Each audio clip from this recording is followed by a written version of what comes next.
కొంతమంది వ్యక్తుల గుణగణాలు మనం పరిశీలించినప్పుడు వారు చాలా నెమ్మదస్తులుగా, భయస్థులుగా మనకు కనిపిస్తుంటారు.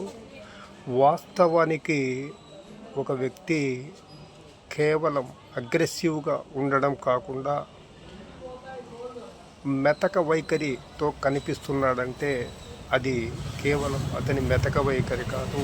కొన్ని విషయాలలో తీసుకోవాల్సిన నిర్ణయాల విషయాలలో ఆలోచన ధోరణికి ప్రాధాన్యత ఇవ్వడం, భవిష్యత్తు పట్ల ఆలోచించడం, ఆ నేపథ్యంలోనే అగ్రెసివ్గా ఉండకుండా ముందస్తు ఆలోచనలకు, భవిష్యత్ పట్ల ఆలోచనలకు ప్రాధాన్యం ఇవ్వడం వల్ల అలాంటి వైఖరి కనిపిస్తుంది. కానీ వారికి ఇతరులతో ఘర్షణ వైఖరి అవలంబించడం రాక కాదు, చేత కాక కాదు.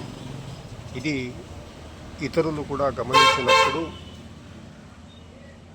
అటువంటి వ్యక్తులతో సమస్యలు కూడా తక్కువ అవుతాయి. అలాగే ఇటువంటి వ్యక్తులు కూడా ఒక్కొక్కసారి ఏమవుతుందంటే అతి జాగ్రత్త, అతి మంచితనం కూడా పనికిరాదు. ఎప్పుడు అవసరమైతే ఎక్కువ మాట్లాడాలో, ఎప్పుడు అవసరమైతే తక్కువ మాట్లాడాలో కూడా గ్రహించుకోవాల్సిన అవసరం ఉంది. అన్నిసార్లు కూడా మిత భాషణ పనికిరాదు.